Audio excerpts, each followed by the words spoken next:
Pues somos 20 hasta ahorita, profesor. No sé si quiere empezar o seguimos esperando. Yo creo que vamos empezando con algunas frivolidades. 21. ¿Quiénes se acaban de inscribir? Porque en la lista, al menos en la lista que imprimí, tenía nada más 16 personas. ¿Quiénes apenas se inscribieron?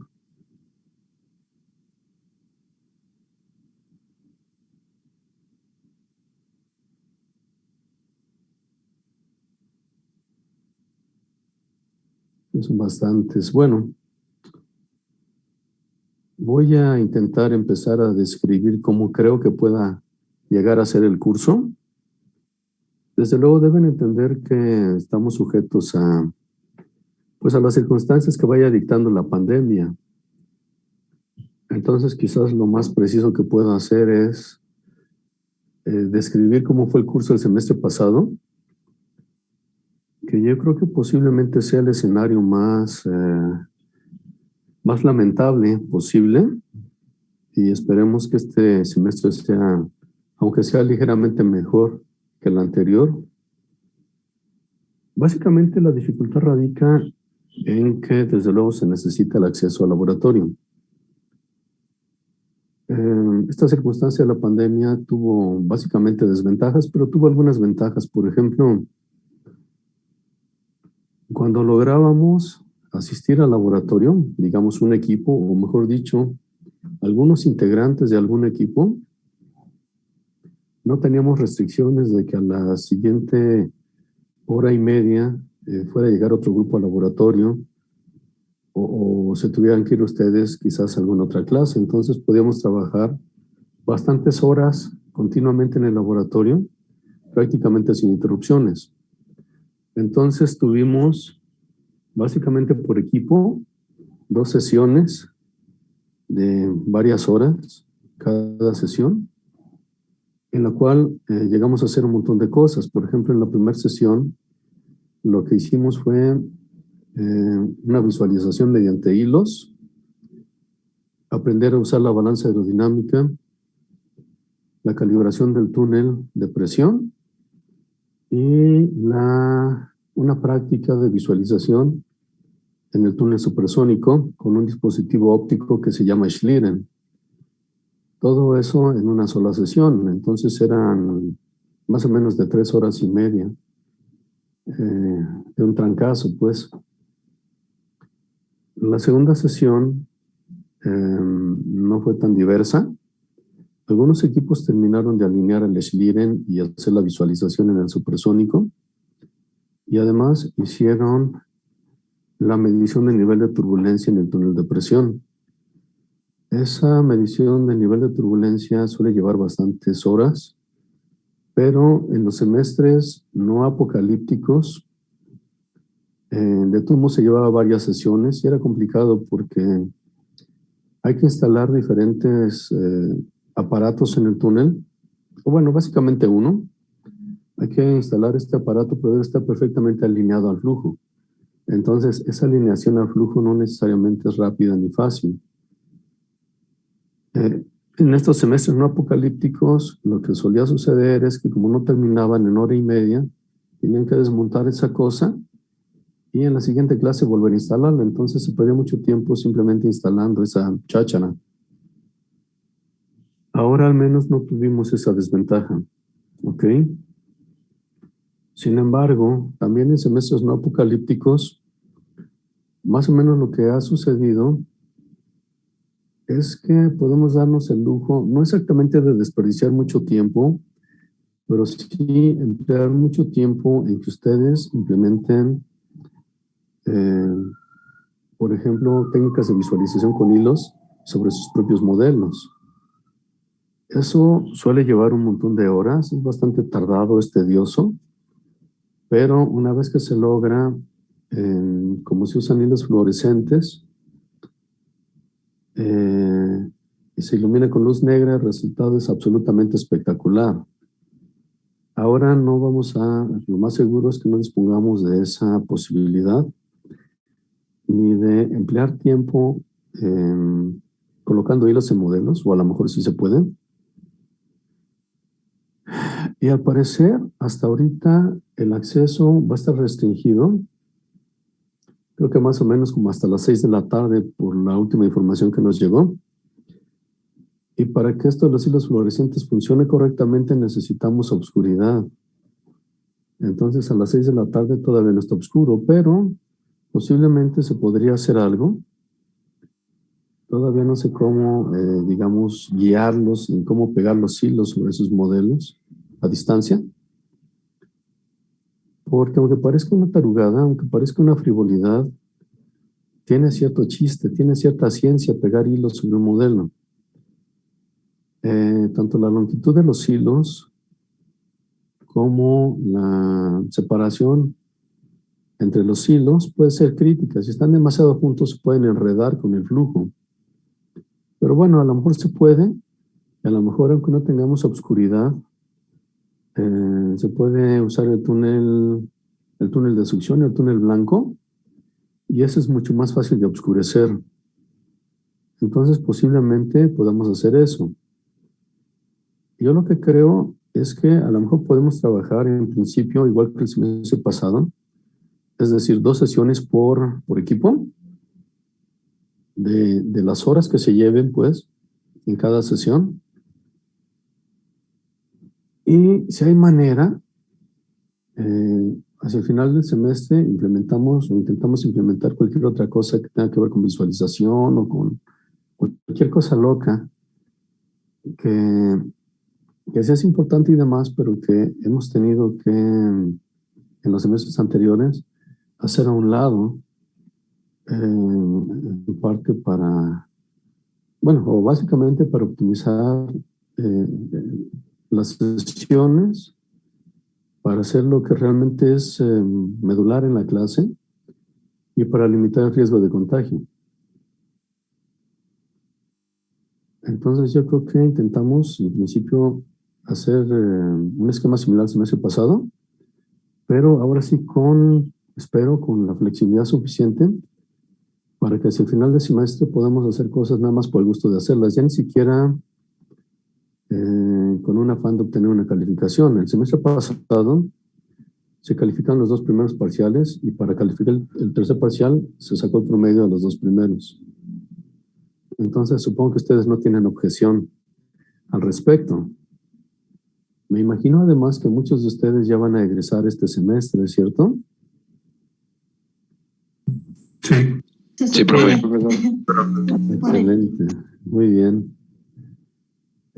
Por favor, siéntanse en confianza de manifestar o de expresar todas sus opiniones o cualquier pregunta que tengan, con toda libertad. Los tipos de laboratorio tenemos mala fama en términos de ser Sí, pero yo tenía sarcásticos. una duda. Ajá. Adelante. Tenía la duda de si entonces vamos a tener que ir a la escuela para hacer prácticas de 2 horas o más, porque yo tengo horario corrido a partir de, pues decir, desde las 3 hasta las 9. Entonces, quería saber cómo poder hacerle para, pues, no interferir también con las demás clases. Ok, bueno. Pasa lo siguiente. Dado que muchos viven en provincia, sería de una crueldad, de una irresponsabilidad gigantesca el obligarlos a estar presente en las prácticas. Pero, por ejemplo, si 2 personas de cada equipo sí pueden asistir al laboratorio, con eso basta. Y si pueden asistir al laboratorio, a lo mejor simplemente es cosa de coordinarnos y a lo mejor decidimos estar ahí a las 10 de la mañana para que tengan libre el resto de la tarde y puedan atender sus clases. Entonces puede haber una gran flexibilidad. ¿De acuerdo? Eso se va a tener que ir revisando, digamos, caso por caso, supongo. ¿Qué opinas? Ok, profe, sí, me parece perfecto. Sí, finalmente pues vemos, o si no a lo mejor en un caso muy extremo, así como pues es que de mi equipo nada más puede asistir una persona, entonces esa persona que sí puede asistir a lo mejor la programamos junto con otro equipo porque de repente algunas cosas, hacerlas una sola persona, está realmente en chino. Entonces, pues es cosa nada más ahí de ir planteando las situaciones y resolviéndolas. En realidad no es algo demasiado rígido, no es... en fin, se pueden llegar a soluciones, ¿de acuerdo? ¿Qué más? ¿Alguna otra duda que tengan? Sí, profesor, una pregunta. ¿Se ha planteado también de poder realizarlo el día sábado? ¿Los días sábado? Nunca nadie ha intentado una blasfemia semejante a esa, ¿eh? Espero que no. Se podría. No, es más, no estoy seguro. Creo que, porque nos habían mandado una información, un oficio, tengo que buscarlo, pero creo que los sábados no estaba contemplado. Era así como de lunes a viernes y nada más, creo que de 10 a 6 de la tarde, una cosa así. Ahora, también el procedimiento, al menos el semestre pasado, fue que si un equipo acordaba ir al laboratorio un cierto día, yo tenía que mandarle un mensaje a alguno de los subdirectores, pero incluso con 48 horas de anticipación, porque ellos a su vez tenían que mandar la solicitud al área central y esperar la respuesta. Y ya nos decían, sí, no hay bronca, o tal día no. Incluso alguna vez, una sesión que ya estaba programada, de repente, un día antes de que fuera la práctica, me mandaron un mensaje avisándome que siempre no, porque estaba programado que no iba a haber electricidad en la escuela. No sé por qué razones extrañas, pero es bastante tercermundista eso, ¿no? Fue para el cablebús. Cierto, no lo había pensado. Ok, bueno. Parece ser, porque tuve que trabajar también hace unas pocas semanas con unos tesistas, aunque todavía era semáforo verde, me parece, que se había hecho un poco más libre, entonces bastaba con que ya estuviera presente un maestro que fuera a atender a tesistas o a quien fuera, y entonces los alumnos ya tenían acceso libremente. Pero no sé ahorita cómo esté la cosa. En todo caso, el procedimiento va a ser similar. Yo creo que voy a tener que mandar mensajes a alguno de los subdirectores para que nos informen si sí está factible el acceso o si hay que hacer algún trámite o si hay que hacer un oficio o si ustedes deben llevar algún tipo de responsiva. En fin, no sabemos. Pero bueno, yo creo que finalmente va a ser resolvible. ¿Qué les parece? Entonces, bueno, vamos a intentar que se le pueda sacar el mayor jugo posible al laboratorio, dado que lo más seguro es que ningún otro maestro lo va a estar usando cuando nosotros vayamos. Entonces podemos tener una excepcional libertad.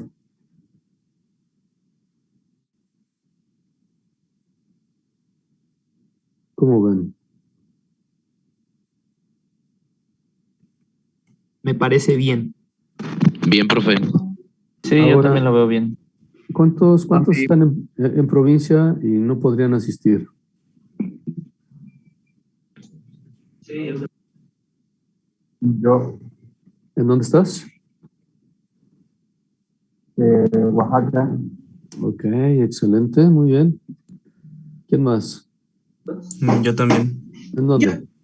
Igual en Oaxaca. ¿En Oaxaca, en la mera capital? Sí. Muy bien. Yo también. Yo, profe. ¿En dónde estás? San Salvador, Huixcolotla, Puebla. Sí. Ok, muy bien. Bueno, entonces, bueno, no se preocupen. Obviamente, traten de no hacer un equipo de puros que estén en provincia. Normalmente, de manera natural, se organizan de suerte tal que los que están en la ciudad son los que asisten al laboratorio, toman medidas y demás. Y los que están en provincia de ese mismo equipo son los que procesan los datos. Eso no necesariamente ha resultado demasiado bueno porque a veces hay fallas en la comunicación y se equivocan con mucha facilidad, pero bueno, se puede también resolver. ¿Qué más? Pues básicamente esa es la cosa en cuanto al curso. Yo creo que en principio igual podemos hacer las dos primeras evaluaciones que van a ser la primera evaluación, la práctica 1. De hecho, es posible que esa sea la evaluación más fácil de toda la carrera, porque la práctica 1 es similar a una práctica de cuarto semestre. Entonces, de hecho es mucho más fácil porque ni siquiera lleva cuestionario, ni conclusiones, ni nada. Entonces podría ser la calificación absolutamente más fácil de toda la carrera. La práctica 2 sería la evaluación para el segundo parcial. Y pues en principio con eso evaluaríamos, es decir, el promedio de ambas para calificar el tercer parcial. ¿Qué les parece? Bien. Excelente, profe. Muy bien. Bien, la verdad. Sí, ¿no? Y ya el último parcial, si tenemos acceso al laboratorio, pues nos dedicamos a hacer puro relajo de visualización y puras locuras. O quizás podamos hacer algún tipo de cosa con rayo láser también para visualización. Es básicamente una baratija, pero puede ser espectacular. Con láser casero, como de apuntador láser. Pero bueno, ya iremos viendo. Ahora, ¿qué pasó? ¿Alguna otra duda? Sí, disculpe, llegué un poquito tarde a la clase. ¿De cuántos integrantes es el equipo? Demonios, buena pregunta. ¿Cuántas personas habrá inscritas? Insisto, yo tenía nada más 16 en la lista en el SAES y ahorita hay un montón. Yo creo que va a ser como de 5 o 6. Pero bueno, vamos a ver cuántos más se integran. Al rato vuelvo a checar el SAES a ver si ya tengo una información más completa. Pero si quieren, vayan más o menos armando, como de a 4. De hecho, aprovechando el comentario, ¿cuántos de ustedes se sienten cómodos trabajando en equipos? ¿Cuántos, Yo no tengo digamos? problema. Porque tengo la teoría de que como latinos, y más como mexicanos, no estamos genéticamente diseñados para trabajar en equipo, ¿verdad? Pues todos.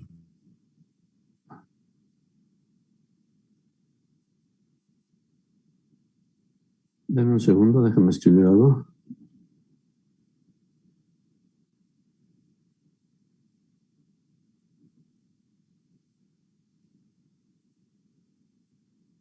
De hecho, es como una aportación del laboratorio, nuevo modelo educativo. ¿Se alcanza a ver? ¿Aparecen derechas las letras o están al revés? No, sí se ven derecho. Este es el esquema tradicional, ¿cierto? Que pues no, insisto, genéticamente no estamos diseñados para funcionar así.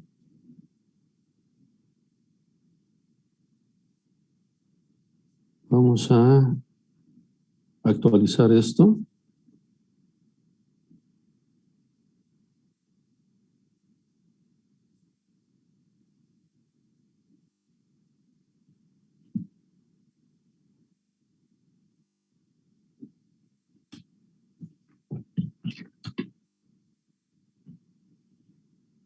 Entonces, no vamos a trabajar en equipo sino en matriarcados, ¿les parece? Ahora, los minions están en un nivel un poco más jerárquicamente abajo de la matriarca, pero hace algún tiempo algún equipo hizo una innovación social que fue todavía más exitosa.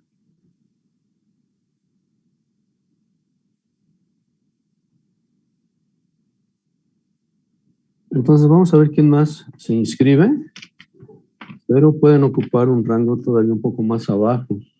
en el esquema jerárquico. Entonces podemos tener minions y aparte tener esclavos. Ha habido matriarcados que han tenido una estructura socialista, pero extrañamente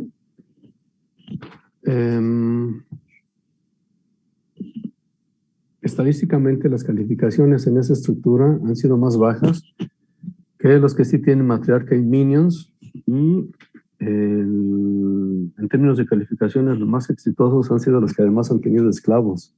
¿Por qué es eso? ¿Quién sabe? Pero bueno, entonces a lo mejor si todavía se va inscribiendo más gente podrían ser considerados como esclavos. ¿Qué les parece? ¿No hay objeciones? No, ninguna. Excelente. Bien, bien. ¿Les gusta la idea? Sí. Ahora, el matriarca, más bien la matriarca no necesariamente tiene que ser una dama, puede ser un hombre, ¿de acuerdo? Es solo una especie de título nobiliario. ¿Les parece? Entonces, vamos a ver después, con un poco más de tiempo, cuántos minions y cuántos equipos se van a formar y quién va a ser esclavo, etcétera. ¿Sale? Ahora, dicho lo anterior, eso en cuanto a la organización, en cuanto a cómo se va a trabajar en el semestre y demás. Ahora, entrando ya en materia, vamos a empezar con algunas cosas históricas y también algunas definiciones y algunas cuestiones de clasificación de túneles de viento y cosas así. ¿Ok? Para empezar, ¿cómo definirían ustedes de una forma, digamos, académica o formal qué es un túnel de viento?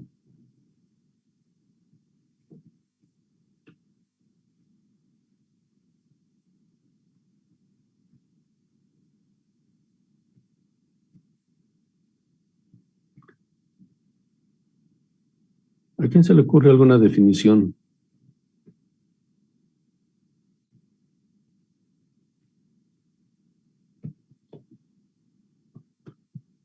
Desde luego todo el mundo sabe lo que es, me refiero a... Todos ustedes lo han visto. Y lo podrían identificar y demás, posiblemente incluso clasificar.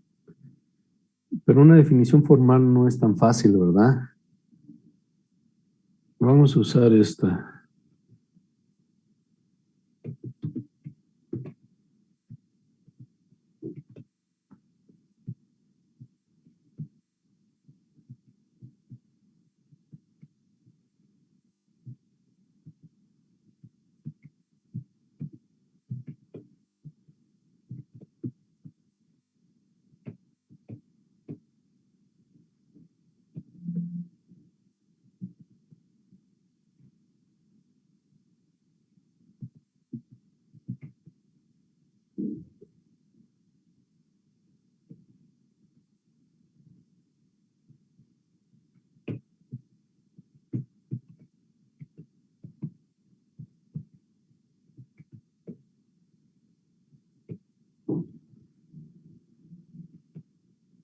A ver qué les parece.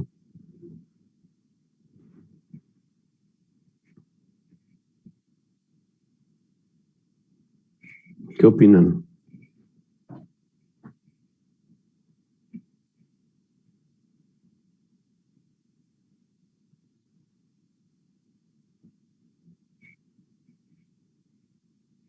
¿Algún comentario de esto? ¿O la aceptamos tal cual?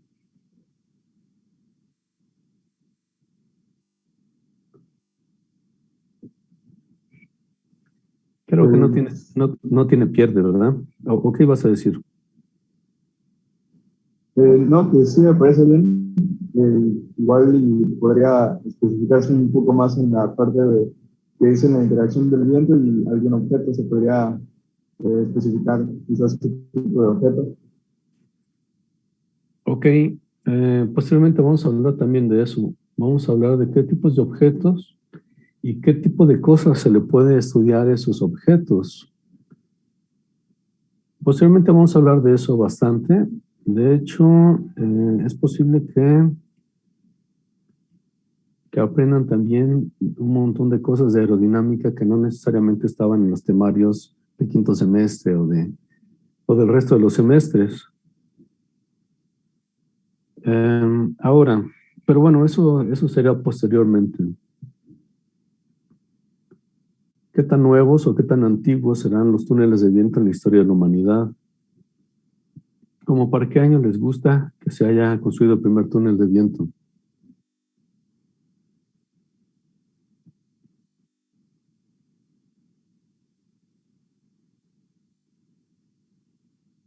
No sé, los 60s. En los 60s, ok. ¿Qué opinan los demás? No, profe, desde antes. Que yo sepa, ya incluso desde la Segunda Guerra Mundial ya empezaban a usarse túneles de viento. Ok. ¿Quién tiene alguna otra propuesta? 1871. Demonios, hiciste trampa. 1871, es correcto. 1871 se construyó el primer túnel de viento y lo hizo un inglés llamado Francis Bacon.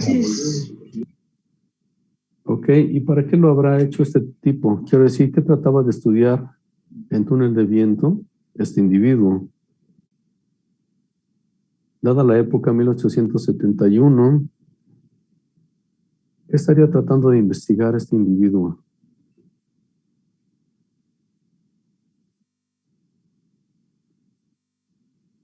Por ejemplo, molinos de viento o velas de barcos, o como para qué les gusta que haya estado tan preocupado por estudiar algo que haya diseñado el primer túnel de viento.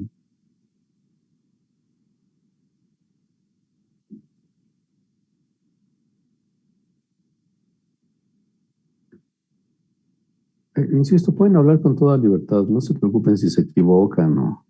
En fin, no pasa nada.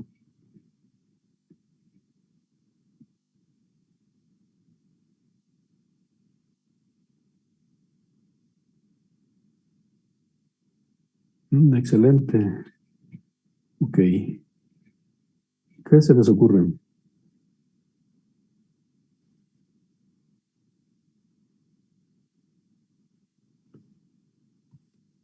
Bueno, básicamente lo que él trataba de resolver eran problemas relacionados con el vuelo, con cómo hacer que algo volara. ¿Qué les parece? Ahora, este primer túnel de viento era básicamente un ducto de sección constante con una velocidad muy baja. Estamos hablando como de unas 40 millas por hora. Ni siquiera tenía aletas para alinear el flujo o para direccionarlo. Entonces, también sepa la bola cuál haya sido la dirección del viento dentro del túnel. Pero bueno, de todos modos fue histórico. De hecho, muchos consideran a Francis Bacon propiamente el padre de la aeronáutica. El segundo túnel de viento fue un poco más sofisticado, ya con una forma más de túnel, pues con un flujo más controlado. Y fue hecho por un tipo llamado Phillips. Este tipo no fue famoso por hacer el segundo túnel de viento, sino más bien porque fue el primero en proponer perfiles curvos, perfiles de alas curvos. ¿Qué les parece? Ahora, imagínense que ustedes viven en esa época. Aparte de un túnel de viento o anteriormente a esa época, ¿de qué otra forma hubieran podido tener algún tipo de solución para estudiar el viento? Me refiero a para estudiar la interacción del viento con los objetos. ¿Qué otra cosa hubieran podido ustedes tener a la mano para resolver ese tipo de problemas?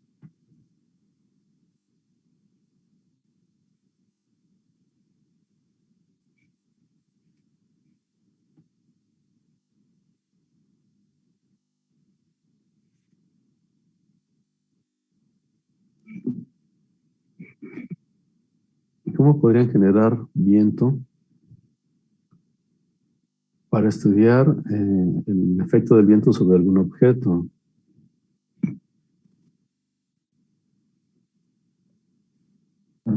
Pues quizás no sería, si es anterior a eso, quizás no sería con alguna herramienta, podría ser con bueno, es que no obtendrías ningún o muchos parámetros, pero pienso Ajá. que igual dejándolo caer desde cierta altura o algo así, Excelente. es que no podría generar viento. O sea, el viento digamos que se presentaría cuando se acelera este objeto. Por pura caída libre, excelente, excelente. Bastante bien. Déjenme mandarles unas fotos de unos diagramas. Ok, para empezar, una de las cosas interesantes al respecto es que durante mucho tiempo, a pesar de que ya existían los túneles de viento,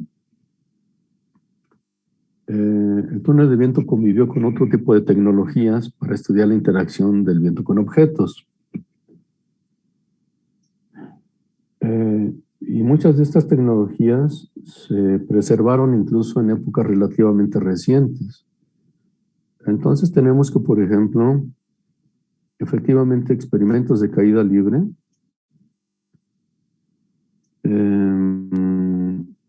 perduraron durante mucho tiempo. Ahorita les explico esta imagen que les estoy mandando.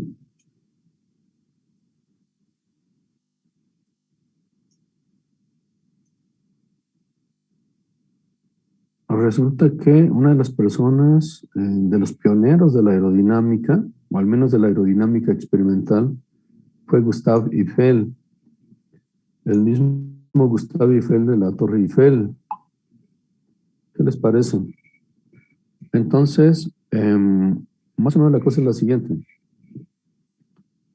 Y construyeron la torre para la Exposición Universal de París de 1889 o de 1890 o no sé qué año. Pero la idea original es que después de un rato, de algunos años, iban a derrumbar la torre una vez pasada la exposición. Obviamente, Gustave Eiffel no quería que se destruyera su torre y entonces intentó buscar algunas aplicaciones que justificaran su permanencia, como hacer la estación de radio y usarla para como estación meteorológica también. Y una de las ondas que se le ocurrió fue hacer experimentos aerodinámicos. Entonces, las fotos que les mandé, bueno, sí, las fotos de estos diagramas que les mandé, en la primera de ellas simplemente es un cable que llega hasta el suelo desde uno de los balcones de la torre. Y la segunda es un dispositivo que se apoya sobre el cable. Entonces, si tienen la gentileza de ver el diagrama del dispositivo, o sea, de este dispositivo,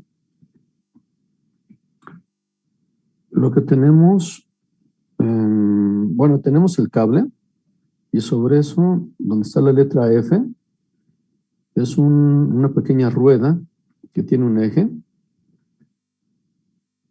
Y entonces, este eje finalmente hace girar a un cilindro de papel, que es esta parte de aquí.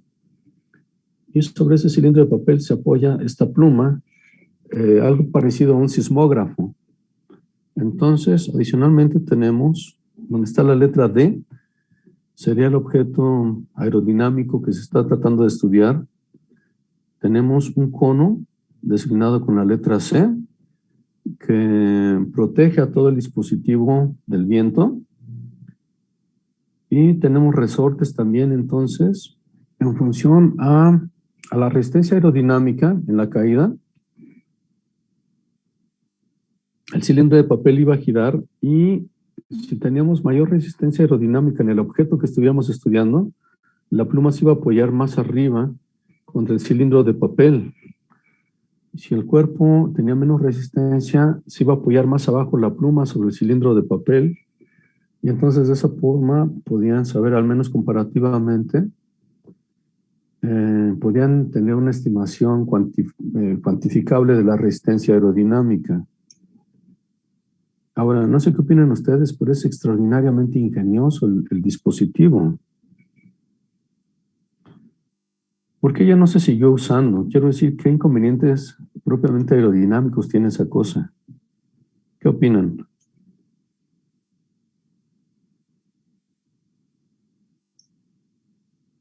¿Qué desventaja aerodinámica tendrá esta cosa? El palito de donde cuelga. ¿El palito de donde cuelga, o sea, el cable de donde cuelga, o cuál? Ah, sí, perdón. Ok.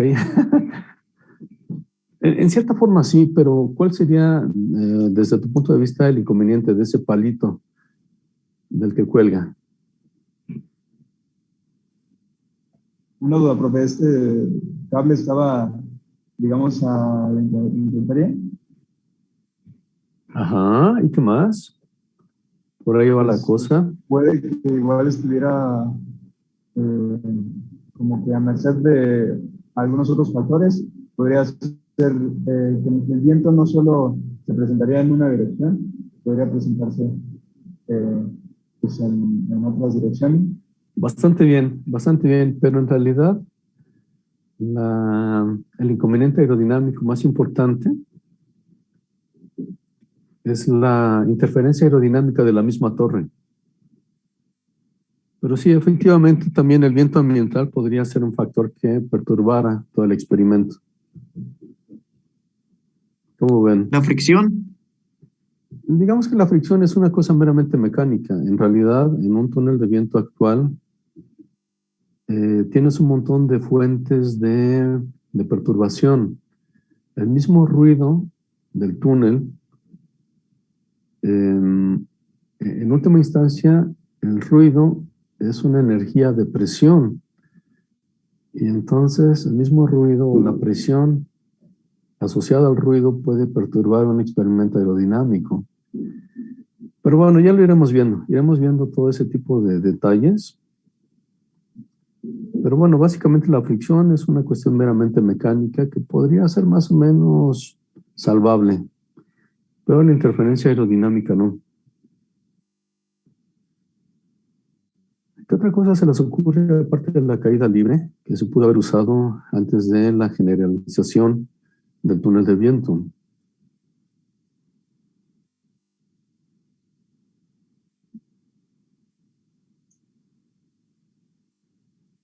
Uno de los antecedentes históricos más importantes de la aerodinámica experimental es el brazo giratorio. Les voy a mandar también una imagen. El brazo giratorio fue un dispositivo hecho por un tipo llamado Robbins en el siglo XVIII. Y entonces en particular, el primero de Robbins, funcionaba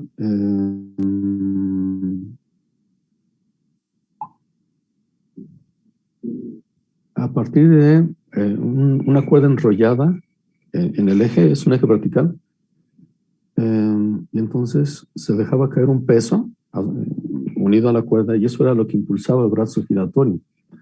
Entonces, bueno, en la punta del brazo se podía colocar algún tipo de modelo y entonces esta cosa simplemente giraba y se podía ver algún tipo de desplazamiento o algún tipo de cosa y tratar de medir de alguna forma. Obviamente tiene inconvenientes, pues, pero no necesariamente ergonómicos, pero sí, digamos, estar atento a cada que pasa frente a tus ojos, esa cosa para tratar de leer algún tipo de valor.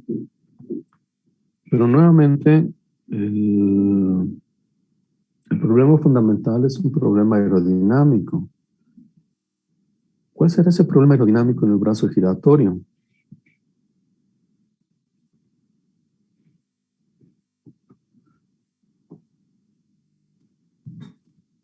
Que no mantenía una velocidad constante, profe. Digamos que al final se podía tener algo más o menos constante, pero efectivamente con puro... Bueno, todavía en una época tan reciente como 1930 más o menos, se construyó un brazo giratorio en el CalCit, en la Universidad de California, pero obviamente ya no era impulsado con dejar caer un peso, sino era básicamente eléctrico y obviamente era un brazo monstruoso. Quiero decir, el diámetro era gigantesco. Y ese brazo giratorio fue hecho específicamente para probar modelos de dirigibles. De hecho, hubo un tiempo en el cual coexistieron los túneles de viento con los brazos giratorios y muchos expertos consideraban el brazo giratorio mucho más preciso que el túnel de viento. ¿Qué les parece? Pero bueno, el problema aerodinámico fundamental del brazo giratorio es que en cada punto estás dentro de la estela de la vuelta anterior. Estás dentro del viento perturbado por la vuelta anterior. Y bueno, adicionalmente puedes tener efectos como de fuerzas centrífugas y cosas así. ¿Qué les parece? Pero aún así sigue siendo extraordinariamente ingenioso.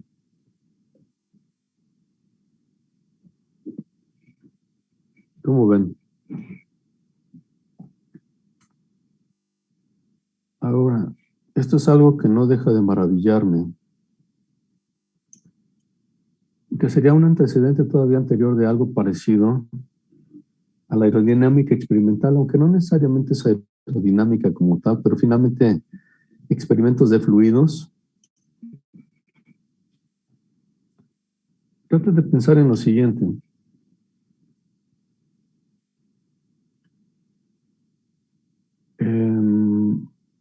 Intuitivamente, casi cualquier persona sabe que, por ejemplo, si atraviesas un río donde hay una cierta corriente, si la corriente es mayor, te va a empujar más. Eso es en fin, prácticamente nadie tiene duda al respecto. Pero ¿cómo saber si esa fuerza que está sintiendo esa persona va a variar en función directamente de la velocidad, o de la velocidad al cuadrado, o de la velocidad al cubo, etcétera?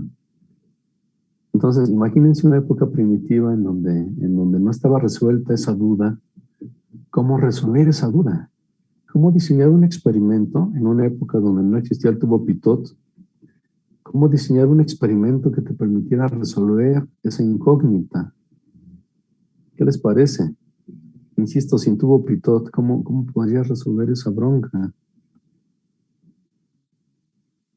Entonces, de hecho, fue una especie de debate que duró literalmente siglos, en el que quizás estuvo involucrado desde Galileo, Newton, Christian Huygens, un montón de físicos y de filósofos y demás, y nadie le atinaba a resolver esa incógnita de una manera contundente. De hecho, antes había una cierta, ¿cómo decirlo? Un cierto parámetro que en latín se llamaba la vis vita. La vis vita, cuya traducción es más o menos fuerza viva. Y esta vis vita no tiene un equivalente a una utilidad actual. Es parecido a la energía cinética, pero en lugar de ser un medio de la masa por la velocidad al cuadrado, era nada más la masa por la velocidad al cuadrado. Entonces, había la duda de si estas fuerzas que ejercen los fluidos en movimiento sobre algún objeto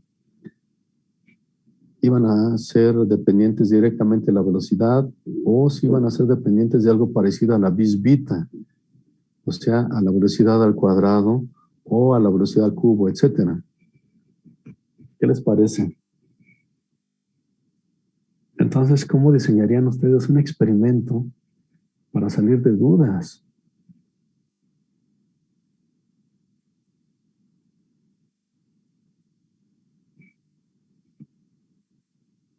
Está extraordinariamente cañón, ¿no? Sin embargo, la solución fue extraordinariamente simple.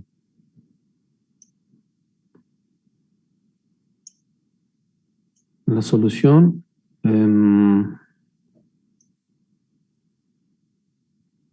se le ocurrió a Marriott, el de la ley de Boyle-Marriott. Y nuevamente ahorita les mando una imagen.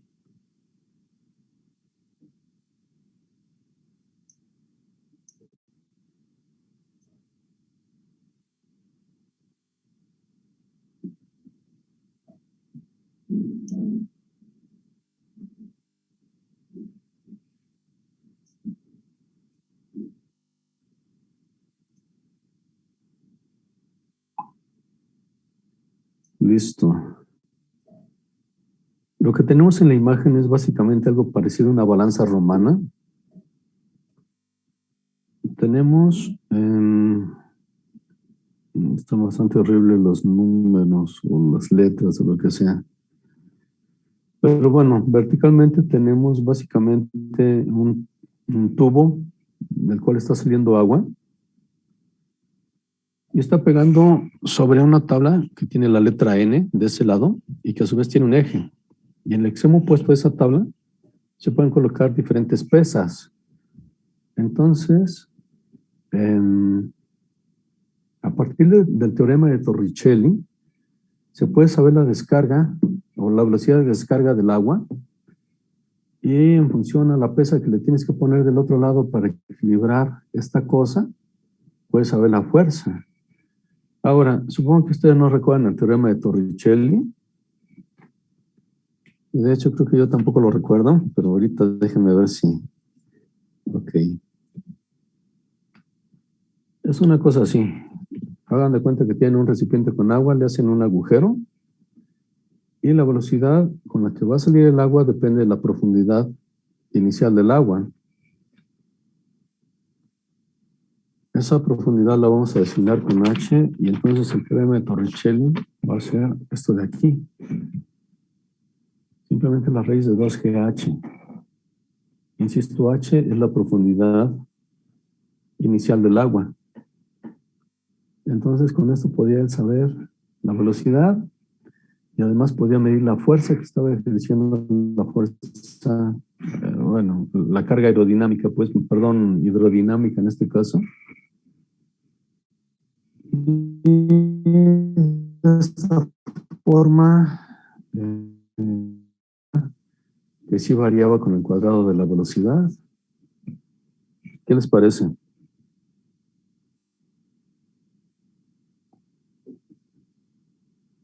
No sé si hay alguna pregunta, algún comentario hasta aquí.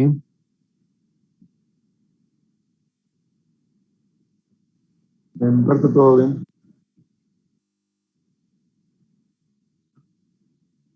Ahora, los hermanos Wright, ¿cómo le habrán hecho los hermanos Wright para diseñar sus aviones?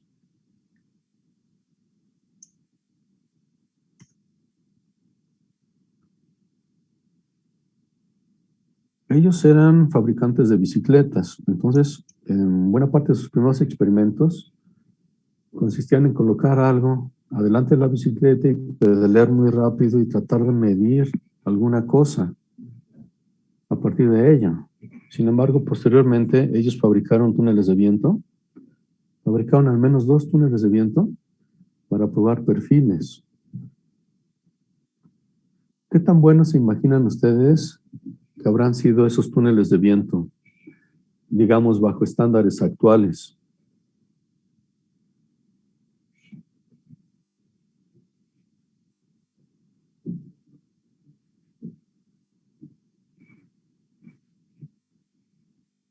Para estándares actuales, incluso para estándares de Symmetry Command, hubieran sido túneles de viento malísimos.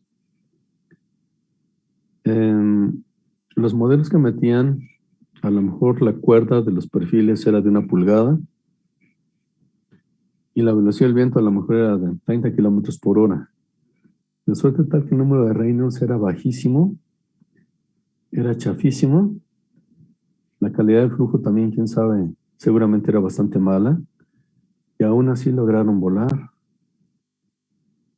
¿Qué les parece? De hecho, ni siquiera a los túneles de viento, ellos lo llamaban túnel de viento. Lo llamaban algo así como the apparatus.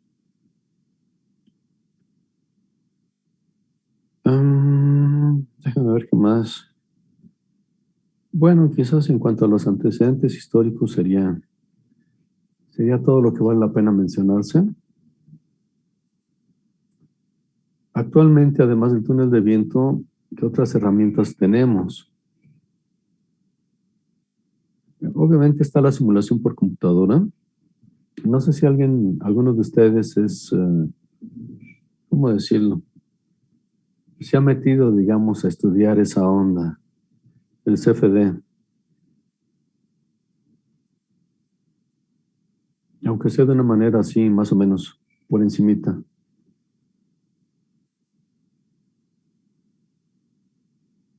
¿Ninguno de ustedes? Creo que no, profesor. No, profe. Hacen bien. Hacen bien. Pero bueno, es una de las herramientas con las que actualmente se pueden resolver problemas aerodinámicos. ¿Qué otra cosa hay disponible actualmente?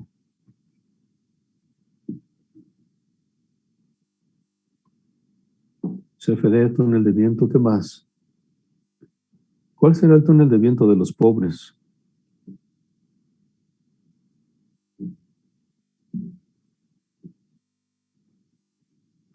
Por ejemplo, las empresas que fabrican UAVs o que fabrican kits para hacer aviones, aviones caseros o experimentales, cosas de esas, ¿usarán túnel de viento todas esas empresas pequeñas?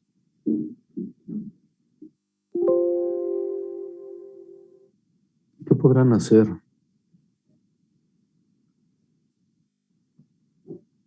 Hagan de cuenta que ustedes los contratan en alguna de esas empresas y necesitan resolver alguna cosa de manera experimental, pero digamos que ustedes salieron con traumas de la carrera y no quieren regresar al Politécnico bajo ningún motivo. Entonces no quieren rentar el túnel de viento de la escuela o ningún otro. ¿Qué podrían hacer? El manejo de ANSYS. ¿Perdón? El manejo de ANSYS. También hay simuladores como el túnel de viento. Ok, supongamos que su jefe no confía en el CFD. A lo mejor su jefe es como yo, que no confía en el CFD. O a lo mejor de todos modos comprar el ANSYS va a ser muy caro. Debe ser, ¿no? Debe ser una la nota. ¿Cómo cuánto costará? O alguna cosa decente de CFD, ¿cómo cuánto costará?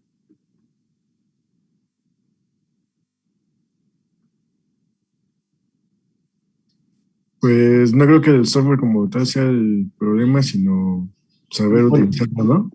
Eso por una parte, y aparte pues no lo puedes hacer así como en cualquier computadora necesariamente, ¿no? Pero digamos para una versión industrial o comercial del software, pues sí cuesta una lana, ¿no? ¿Qué podrían hacer? ¿De qué forma experimental podrían resolver broncas aerodinámicas?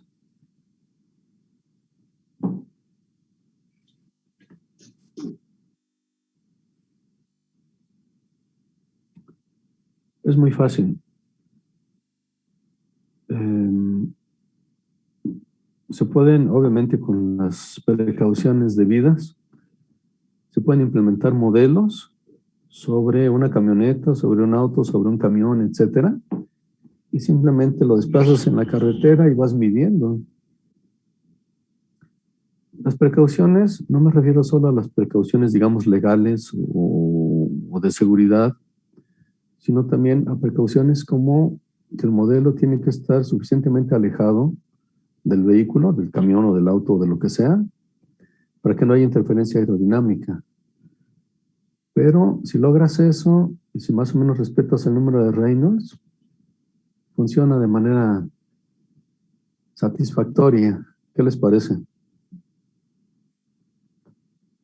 Ahora, otra opción es construir el modelo, motorizarlo, instrumentarlo, hacerlo volar y bajar las señales pues, de lo que esté midiendo. ¿Cómo ven? Entonces, bueno, en la medida de lo posible platicaremos algunas cosas también usando esas soluciones. Aerodinámica experimental no necesariamente debe estar limitada a usar el túnel de viento, y si no tienes túnel de viento ya no pudiste hacer nada, sino hay manera de, eventualmente, y bajo algunas circunstancias, pues sacarle la vuelta a los problemas. ¿Qué les parece? Profesor, yo tengo una duda. ¿Sí? Pero en base a lo que dijo de, por ejemplo, si se estudia, por así decirlo, un monoplaza de Fórmula 1, sin túnel ni nada de eso. Y usted, Ok. como dice, lo vamos a dar una cierta velocidad, pero ¿cómo vamos a medir esos parámetros? ¿O qué dispositivos se usan que tampoco interfieran a la aerodinámica? ¿Qué es lo que se usa para cuantificar? Ok, esa es una pregunta complicada. Bueno, para empezar, en cualquier cosa experimental, la primera característica que debe tener la cháchara con la que vas a medir algún parámetro, no tanto es la precisión o la repetibilidad o ese tipo de cosas, sino que la cháchara con la que vas a medir perturbe lo menos posible al sistema que quieres medir. Ajá. Entonces, incluso en el túnel de viento hay un montón de cosas que van a generar algún tipo de perturbación en el mismo experimento. En un caso muy extremo, aunque se ha logrado solo para modelos de escalas muy pequeñas, en lugar de sostener el modelo con alguna varilla o algún vástago o alguna cosa en el túnel, se ha logrado suspenderlo magnéticamente, lo cual pues en principio genera menos perturbaciones al sistema que estás midiendo. En el caso de un Fórmula 1, bueno, no necesariamente en Fórmula 1, piensa en cualquier coche, en un coche de calle inclusive, en el cual tú quieras medir alguna cosa, porque a lo mejor tu primo te contrató para ponerle spoilers y te quieres adornar echándole más ingeniería que solo haciendo en fibra el spoiler, ¿no? Que solo haciendo una tabla. ¿Cómo podrías medir? La parte más fácil sería colocar hilos. Colocar hilos con Durex, filmarlo, tomarle fotos, etc. Un nivel quizás un poco más sofisticado de eso sería empanizar el auto. ¿A qué me refiero con empanizar? Me refiero literalmente a empanizar. Por ejemplo, lo cubres con harina y esa harina la humedeces ligeramente con algún tipo de atomizador y simplemente lo haces correr. Entonces, perdón, se subió el gato. Entonces, después de un rato van a quedar marcadas como trayectorias en la misma harina y eso te puede servir para ir optimizando, pero eso va siendo apenas visualización de flujo.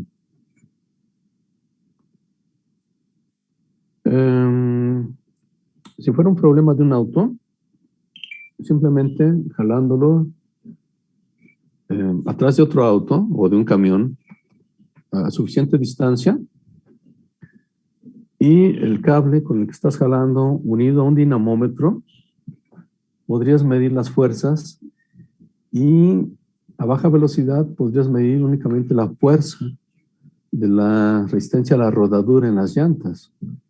Entonces la diferencia entre las fuerzas máximas, o sea, aerodinámica más rodadura, y la fuerza únicamente por rodadura, esa diferencia sería la resistencia aerodinámica, por ejemplo. Ahora, si tuvieras algún tipo de medidor de distancia láser, pero muy preciso, entonces, por ejemplo, en función a lo que se aplasta contra el suelo, el auto a velocidad, y lo que se levanta, o se levanta si es que tiene antisustentación, y en función a la constante de resorte de la suspensión, podrías saber la sustentación aerodinámica. Pero no te tienes que confiar en el velocímetro, sino necesitas fabricar un tubo pitot y colocarlo suficientemente arriba y suficientemente elevado con respecto al auto para que la lectura sea confiable. Ahora, si fabricaste un tubo pitot y subes un manómetro de agua, el agua va a estar brincoteando con los baches y demás, ¿cierto? Sí, Sin claro. embargo, venden manómetros relativamente baratos, quizás con 1,500 pesos o algo así, consigues un manómetro de carátula, en donde las mangueras del tubo pictol las conectas ahí, pues ya conoces la velocidad, perdón, la presión dinámica. Con chácharas incluso de aplicación de celular puedes saber la densidad del aire o la temperatura, la humedad relativa, la presión barométrica. Entonces ya podrías sacar al menos la sustentación y la resistencia. Y adicionalmente hay métodos, no estoy seguro cómo se llame, cuál sea la traducción. Se llaman pruebas de cost down, en las cuales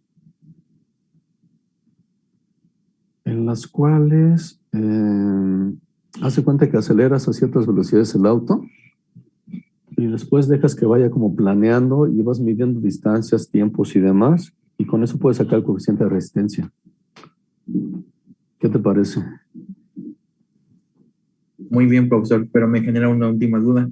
A ver, sorpréndeme. Como dijo usted, si quisiéramos hacer un alerón en un automóvil, ok, a los métodos que usted mencionó, lo resolvemos y cuantificamos. Ahora, ¿cómo vamos a saber qué parámetros son los que tenemos a los que vamos a llegar, pues, que son confiables, que son los que necesitábamos? ¿Cómo vamos a saberlo? A ver, entonces, ¿cuántas preguntas son? Uno es, ¿cómo saber si el parámetro es el adecuado? Y la otra duda es... Si es correcto lo que estamos llegando y cómo saber que a nuestro diseño era lo esperado. O sea, ¿de dónde estamos sacando esos datos? Si es algo que pues, lo estamos imaginando. Un diseño viene de imaginación. Ok, excelente pregunta. Déjame plantearte una cosa anecdótica. Una vez invitaron al ingeniero Fausto a hacer sinodal de un examen de automotriz y el examen era de aerodinámica. Y entonces el coeficiente de resistencia que les había salido a esos chavos era como de 50. Hacia puro ojo, ¿qué pensarías de ese resultado? ¿Sería correcto o sería un resultado chafa? Incorrecto. Entonces, obviamente, conforme vas teniendo más experiencia, vas teniendo más instinto para saber qué está bien y qué está mal. A lo mejor si te sale un parámetro extraño, por ejemplo 50, tú de inmediato lo descartas, pero a lo mejor si te sale, por decir algo menos drástico, pero si te sale, no sé, es un auto, por decir algo, un Kia Rio. Y a lo mejor, con lo que me diste tú, el coeficiente de resistencia te sale de 0.8. ¿Qué pensarías? ¿Que está bien o que está mal? Ya no fue 50, sino 0.8. Me suena todavía más viable, aunque no muy cercano a la realidad, a lo que da. Es que así se va haciendo. Así se va haciendo. A lo mejor encontraste en internet el dato de que el coeficiente era de 0.28 y a ti te salió 0.8. Entonces, bueno, evidentemente estás mal. Pero a lo mejor si te salió de 0.3 y ya no tienes manera de afinar más tu experimento, a lo mejor con esos 0.3 en lugar de 0.28, que es lo que está publicado, es suficientemente bueno para que puedas optimizar en lo que tú necesites. A lo mejor necesitas generar antisustentación a ultranza, por la razón que sea, ¿no? Necesitas hacer que se pegue más al piso y entonces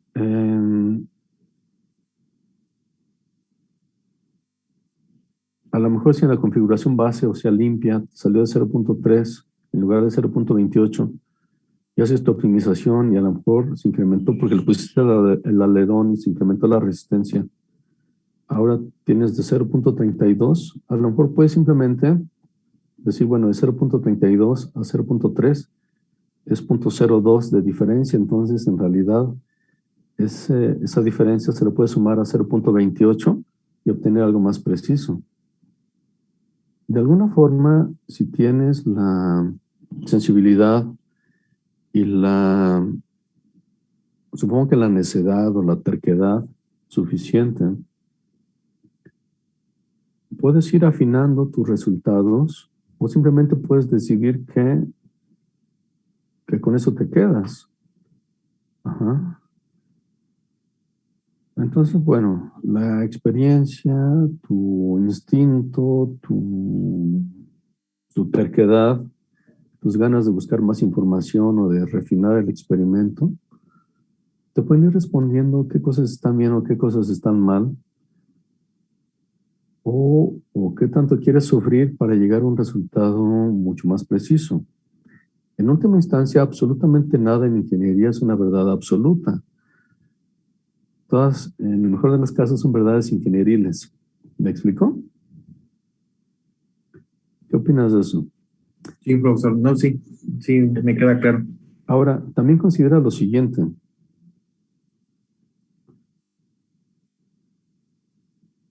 De cuando en cuando se proponen ciertas geometrías y estas geometrías se envían a diferentes túneles de viento del mundo y se comparan los resultados. Y entonces, incluso geometrías sencillas no producen exactamente el mismo resultado de un túnel de viento, por decir algo, en la NASA, en Langley, o en el National Research Council de Canadá, o en un túnel europeo, etcétera. Hay discrepancias, pero estas discrepancias suelen ser sutiles. Sin embargo, las discrepancias sirven como para decir, bueno, en tal túnel le salió esto, en tal otro túnel le salió esto otro. Entonces hay que tratar de ver cómo se explican esas discrepancias para intentar generar algún tipo de fórmula o de cosa que compense las discrepancias. ¿Me explico? Entonces todavía hay muchas cosas que no se sabe por qué demonios producen las discrepancias. Incluso geometrías sencillas. ¿Qué te parece? También podría ser una discrepancia que en los estudios que se hagan en diferentes países, pero también influya a la altitud en la que se hacen, o no necesariamente. Que no sé cómo funcione realmente el evento, si se le ponen en condiciones óptimas.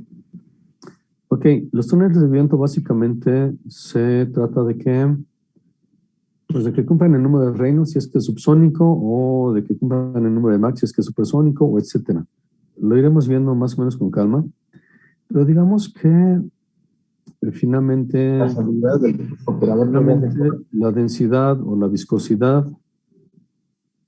puedes más o menos cuidar los efectos de ello, pero es posible que si haya todavía alguna discrepancia que sepa la bola cómo demonios se produzca, ¿no? Pero digamos que en principio no parece muy factible que por ahí vaya la explicación de algunas discrepancias. ¿Qué más?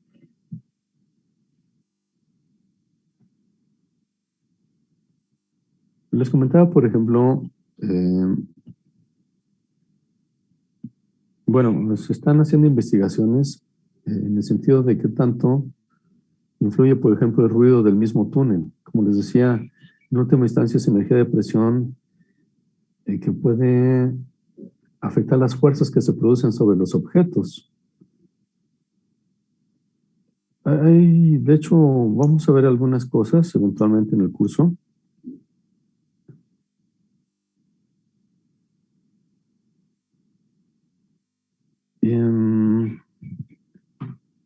Algunas discrepancias, perdón, no unas discrepancias, algunas correcciones que se hacen, por ejemplo, debido a la presencia de las paredes del túnel de viento. Se producen algunos efectos bastante extraños, bueno, no extraños, pero una vez que te los explican, suenan muy lógicos, pero de entrada uno no se imagina, si es que no te lo han explicado, uno nunca se imagina que esas cosas puedan ser posibles. ¿De acuerdo? Pero bueno, lo iremos viendo en su momento. Ahora, si no tienen inconveniente, dejamos la clase hasta aquí y continuamos el miércoles, ¿verdad? Mañana no. Sí, el miércoles, profe. Ahora, Amaury, ¿los datos para entrar a las reuniones van a ser siempre los mismos o van a variar? Van a ser los mismos, profesor, para que no haya... Maravilloso, maravilloso, Amaury, te lo agradezco mucho. Claro, Bueno, sin pues problema. muchísimas gracias por su atención. Vamos a ver quién más se inscribe y vamos decidiendo de cuántos minions va a ser cada equipo y demás. Bueno, cada matriarcado, ¿sale? En fin, muchísimas gracias. Perfecto. Y que tengan buena tarde. Y cualquier cosa, pues me mandan WhatsApp o lo que sea, ¿sale? Sale, vale, profe. Gracias, profe. Gracias, que tengan buena tarde. Bye. Igualmente. Hasta luego. Hasta luego. No, profe. Bye.